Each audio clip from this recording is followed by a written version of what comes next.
And speaking about Toria Nuland's, going by. So, can we expect anything good out of that? Some change in the United States course, political course, or something concerning, dealing with Russia, or it's just for domestic use and for Russia, everything it keeps staying as it is, as bad as it is, or as good as it gets. I don't know how to put it. I'm Russian. Sorry about that. No, I don't think you can expect any change in American overall policy towards Russia. We're still a Russophobic nation, and that's the way it's going to be. This is purely for domestic political purposes, to position a very bad situation in a way that doesn't impact the national election. And that's it. As soon as the election's over, America will take a reassessment of where we're at. Maybe Ukraine will no longer be a problem, but we'll make Poland a problem then. We'll make the Baltics a problem. We'll come up with another reason why, Russia needs to be confronted, Russia needs to be contained, etc. And this will continue until Europe decides that it doesn't want to play that game anymore. Mm-hmm. And when that happens, then Europe is no longer useful to the United States, and then we might reassess our relationship with Russia. But right now, no, I think, we still look where Victoria Nuland went, to Columbia University, where she's going to corrupt the minds of future diplomats and academics and government officials. The same as Michael McFaul corrupts the minds of people in Stanford University, as Angela Stent corrupts the minds of people at Georgetown. We could go on and on and on. No, the system, the establishment is still very much anti-Russian, and you're not going to get the impetus for change coming from the government. The impetus for change has to come from the people, which is why I'm working hard on this Waging Peace project and trying to, generate grassroots change in the United States, because if the people demand change and start to hold their representatives accountable for failing to enact meaningful change, and people start getting voted out of office, then the government will suddenly wake up and say, maybe we need to do something. But if the people are waiting for the government to make a decision on its own volition, you'll wait in vain. There's too many people like Victoria Nuland out there. I suspect so. Well, running a bit about one question I wanted to ask you. I'll ask it now, since we just scratched the surface of exact matter. Let's assume that Donald Trump is elected. Now he's pretty much likely to grab the candidate status, Republican. So I think there are chances that he is elected. And what do you think? Can he do something? Maybe something which might, get Russia-United States and Russia-Europe relations a bit better. Is he able to start some process in which NATO may come to, this membership, and maybe he's able to do something, good, which might start a process in which we could hope for getting things better? There's always a possibility he'll start a process, just like he started a process with North Korea, met with Kim Jong-un 3 times. But then he was betrayed by his own staff, by his own Secretary of State, his own National Security Advisor, by the deep state, by the establishment. And in the end, he was unable to do anything. With Russia, it's even more complicated because, Donald Trump is somebody who can never be allowed to look weak. So if he's going to oversee the dismemberment of NATO, He's going to do that from the perspective of why should America underwrite European security if Europe doesn't want to underwrite their security, da da da. But then, he at the same time he's going to have to look tough on Russia. Then, so he'll say, well, we're going to continue to sanction Russia, et cetera. I mean, if he's going to open the door to Russia and have meetings with Russia, then he's going to have to say, well, while we're trying to improve, of course, we want to strengthen NATO. Donald Trump is not a man who can, try to do the right thing in a way that opens himself up to being attacked. He's not man enough to withstand the attacks. He has let his ego get in the way. He lets his pride get in the way. If you recall, the last time he started the 2016 campaign, why can't we just be friends with Russia? And he finished his term in office. I'm the most anti-Russian president possible. I sanction Russia more than anybody in the world. How do you square that?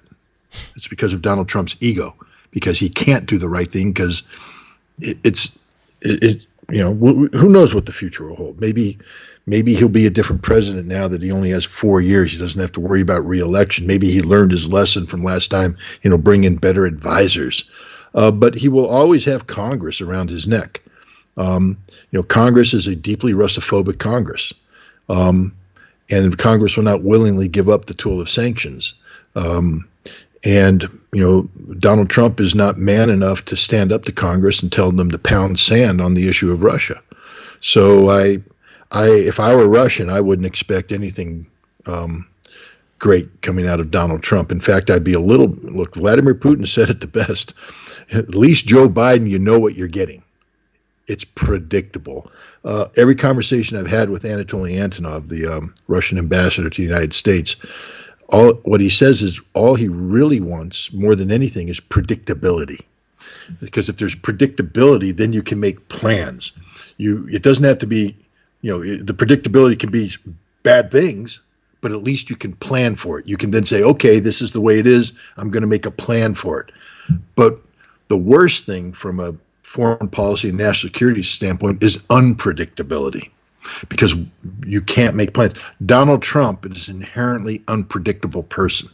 And this is not good for Russia, because the consequences of a mistake occurring because of unpredictability are dire.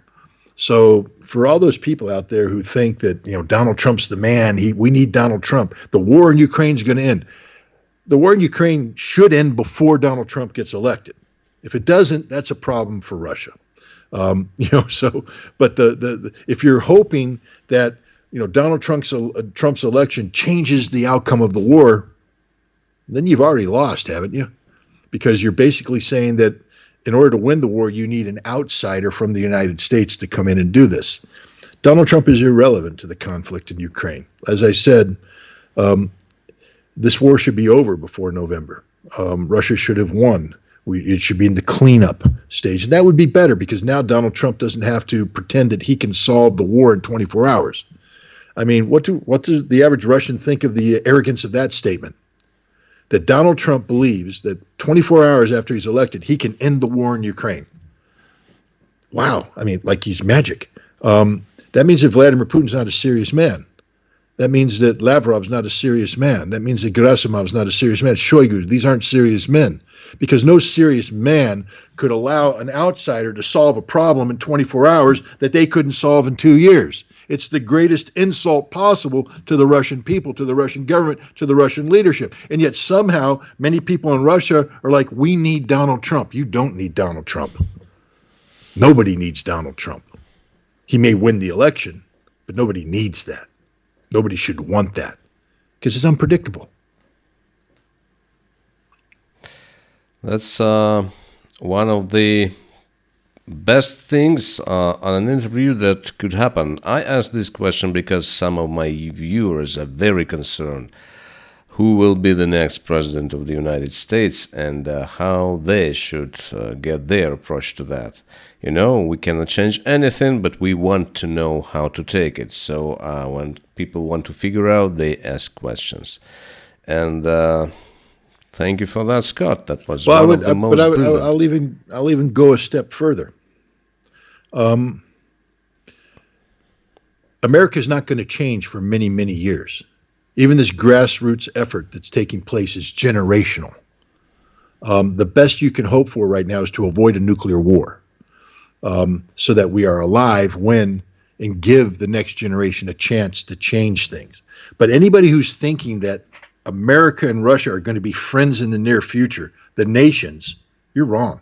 It isn't going to happen.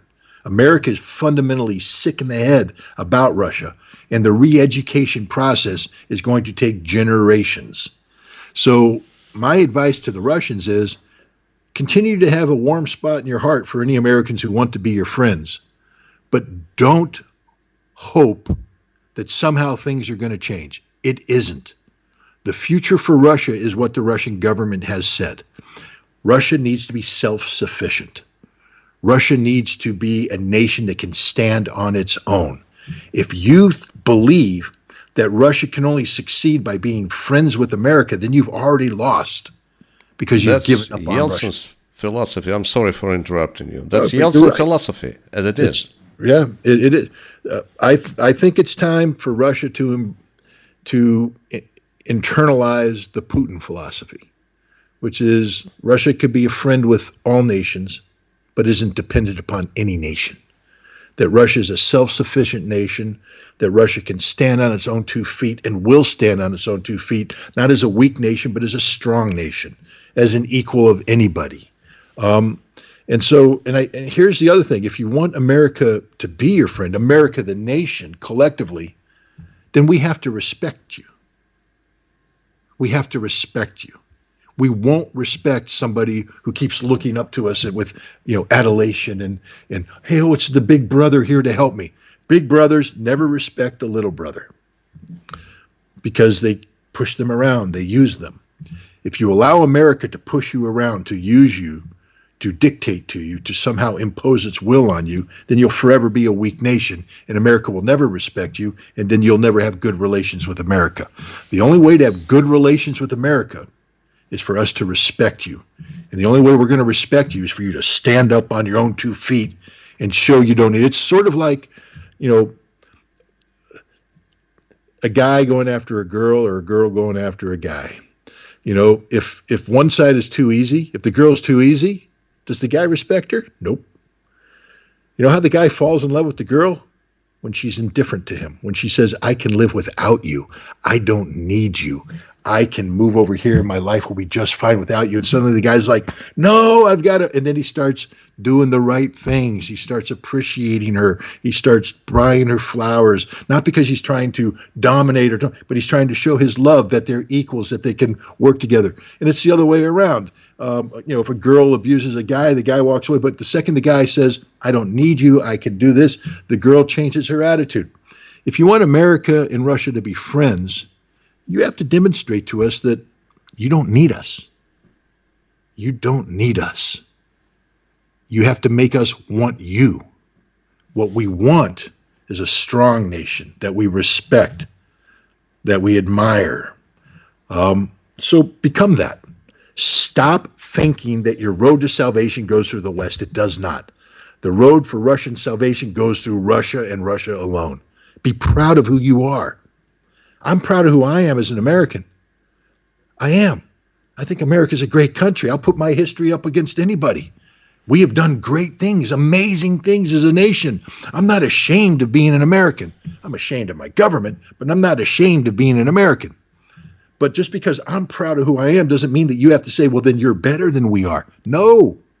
You need to stand up and say, I'm proud of being a Russian. I'll put our history up against anybody. And it's not a perfect history. I mean, America's conquest of the West, what we did to the Indians, I mean, come on, what Russia did to, the Kazakhs, what Russia did, going in their drive through Central Asia, it wasn't pretty. It wasn't pretty, but it's there. It's history. It's part of your history, the expansion of Russia, the growth of Russia, the expansion of America, the growth. It doesn't mean you have to say this is good stuff. You just have to say that's our history. We own it. It's how we got to be where we are. And a good nation says we learn from our mistakes. We learn from things. And Russia seems to have. You have good relations with your neighbors. America's still working on it. We're trying to get, we have crap relations with the indigenous Americans because we treat them horribly. And if you're a Russian, I'll tell you this. Reflect on how you feel about Central Asian immigrants. and maybe understand that if you have a low opinion of them and you treat them horribly and you view them as subhumans, then you're sort of like we are, the way we treat the American Indians, like crap. A lot of Russians treat people with respect. That's why and I think that was the Soviet experience. It was a good experience in that standpoint, where everybody was, operating under a single roof and all that. I think the Russians learned how to treat other people with respect, and the majority of Russians do. But Russia needs to love Russia. That's the bottom line. Stop waiting for America to like you. Stop believing that the only way you become a cool person is for America to like you. You're like that kid in high school that can only be liked if, it can only feel like they're really something if the cool girls like them or the jocks, the cool boys like them. But if you're waiting for someone to like you, then you're not worth liking. Make yourself likable and don't care who likes you just by being the best person out there. Be the best person you can be. Be who you are. Live up to your full capability. And then suddenly the cool guys are going, that guy's cool. I want to hang out with him. And you can be like, I don't want to hang out with you, or I do want to hang out with you. It doesn't matter. You're in charge now. And I just, that would be the only advice I would give is I want American and Russians to be friends. I really do. But I don't want to be friends with a weak nation. I don't want to be friends with a people. I love Russia because of Russia's history, because of your culture, because of who you are. But when I meet a Russian, I want to meet a strong person who meets me with a firm grip and the look in the eye that says, I'm a Russian. I'm proud of being a Russian. Then I'm like, this is a worthy friend. This is a person that I want to be friends with. I'll never kneel before you, and you'll never kneel before me. We'll be friends. But if I come in and I feel like I get uncomfortable when people are, America's great and all that. Well, no, we're not. We're good, but we're not great. We got a lot of mistakes here, guys. You need to have open eyes about what you're dealing with here. But on the other hand, why don't you think you're great?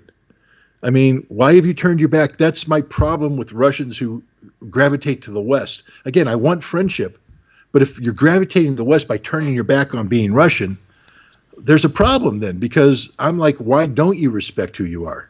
Why don't you respect your history? Why don't you respect your culture and all this stuff? And then I'm a little worried about that. The Russians that I've met, generally speaking, love being Russian. And that's what I love about them, because I'm meeting a genuine Russian. And that's the great experience. When they show me their countryside, when they show me their city, and they're proud of it, no matter what. I mean, look, I was in Irkutsk. I saw good things. I saw things that weren't good. Irkutsk's not a perfect city. There's no such thing as the perfect city. It's a cool city. It's populated with really cool people. It has a great history. And I enjoyed meeting the people of Irkutsk and seeing their city through their eyes and learning the history and all this stuff. That's what made it wonderful. I'm not looking for perfection. I'm looking for reality. I'm looking for the real thing. And in Russia, generally speaking, I got to see the real thing because the Russians I met were really in love with being Russian. And that's a good thing. But there are a lot of people out there who are still infected with the Yeltsin disease of, we can only be great if the West is helping us be great. No, Russia can be great just by being Russian. Russia is great by being Russian. Russia's less than great the second it believes that its path to greatness goes through the West. And a few movies that I love the most, and sometimes I rewatch them, just switch on the TV and they are on just in background. And the movie about Peter the Great, he's going up to the power and his great deeds. And he said absolutely the same thing as you are. You're just proving that we have been right about ourselves all along. Peter said, we must be great.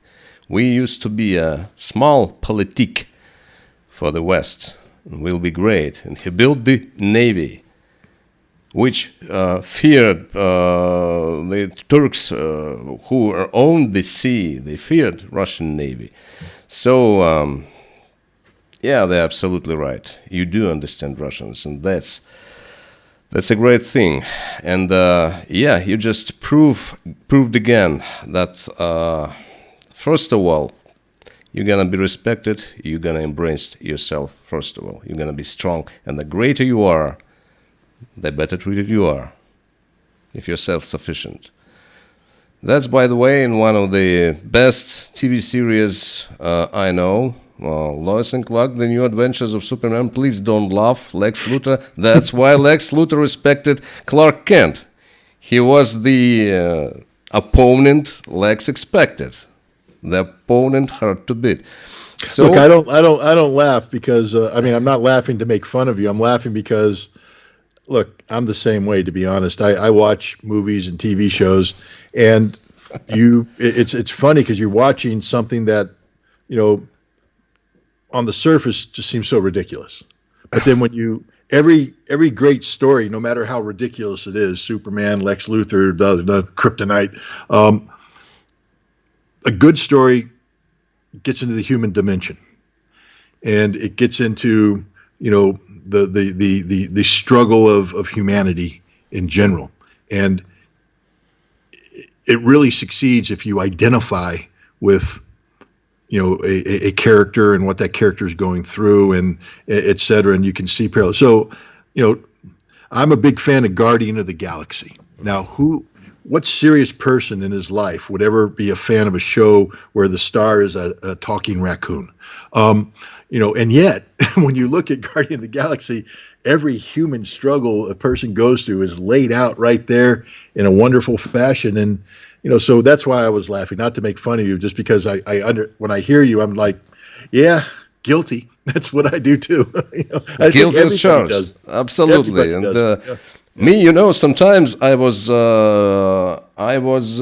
being accused. Do you believe it or not? Of being too Western person, and I always said, no, I'm not. I'm too Russian for that. But the thing is that I'm so interested in Western history, culture, especially English and the United States. I'm just interested, and well, as an interested person, as a motivated person, I'm going into that to understand people better, and that's why I absolutely understand what you mean. Why shouldn't I watch things like Smallville, Guardians of the Galaxy, Avengers, and Iron Man? Not because I adore them, because I just love this story. Well, you're learning about humans. It doesn't look. Yeah. My wife watches. I'm going to get in trouble right now because I'm not supposed to talk about my wife, but my wife watches Korean dramas. That's a big thing. And the other day she was like, you got to watch, you know, this particular, she was watching a Korean movie, in fact. And I'm like, I'm not, I don't want to watch Korean dramas. It doesn't attract, it's not what I want to do. I mean, I'm busy trying to do all this stuff. She's like, no, really watch it. So I did, because she's my wife and I must do what my wife wants me to do. It was in Korean, so I was reading subtitles. But even if you don't read the subtitles, the acting was actually very good. But the point I'm trying to get at is, once you got into the story, it didn't matter who the people were and what language they were speaking. It was about humanity. It was about human emotion. It was about the human character. It was about human development. And so that's why I think, you know, it doesn't matter, you know, a good show, you know, a good Russian movie if I fall in love with it, doesn't mean that I'm, you know, that I've sold out to Russia, or that, you know, or if I watch a Korean drama, I've sold. A good story is a good story, you know, whether it's told in English, whether it's told in German, whether it's told in Russian, whether it's told in Korean, Chinese. A good story is a good story because all people can identify with the characters, because they're not telling a Russian story, they're telling a human story. They're telling a, you know, not an American story, but a human story. And in that way, it's good. I think it's always good to explore these kind of things. This is a question from my viewers also. They are opening the polling stations in Transnistria, in a few cities and villages. Chisinau warned Russia and Transnistria that there will be consequences, and they're not allowed to do that. So what are we talking about here? Some people and also viewers from Transnistria, from Tiraspol, they are afraid that Moldova is going to make a move against Transnistria, and maybe Romania or some other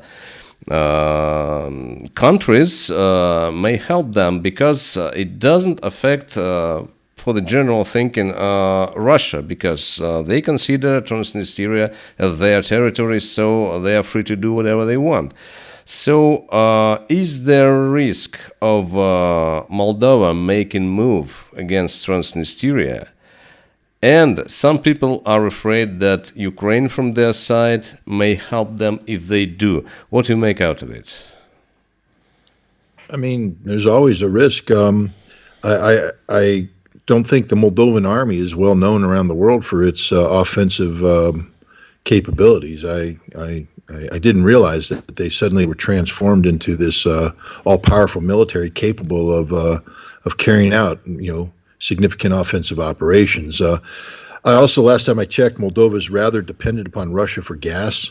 I don't know how strong and vibrant the Moldovan economy is. But is it ready to take that hit?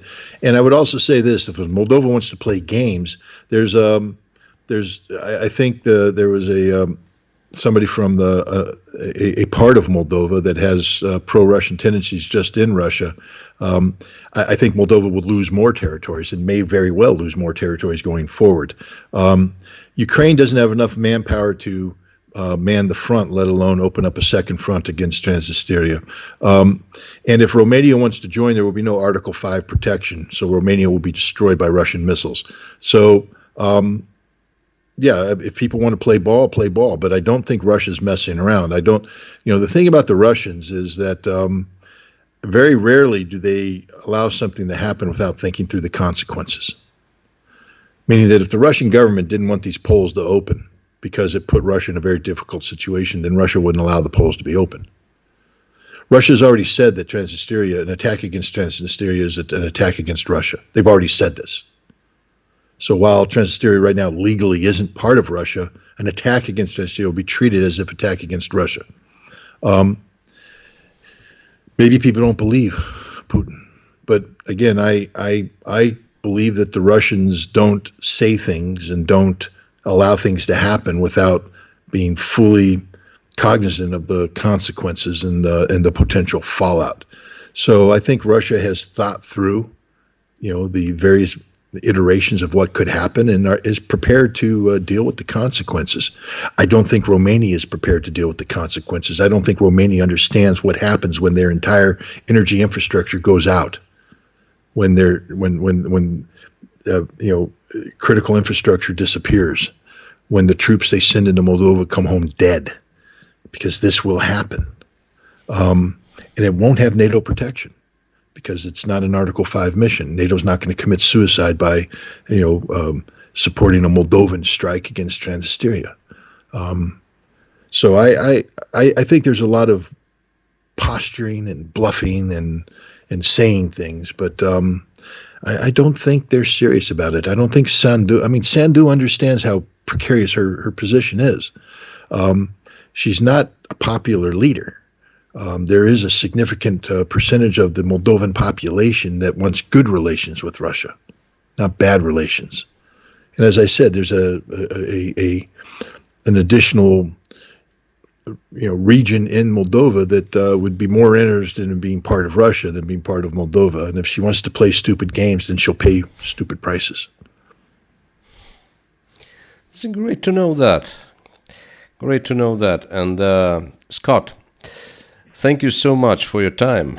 Thank you so much for your deep, as always, deep and fascinating explanations, emotional, and because of that, very colorful and very interesting. Thank you so much. I hope you will have a good rest, as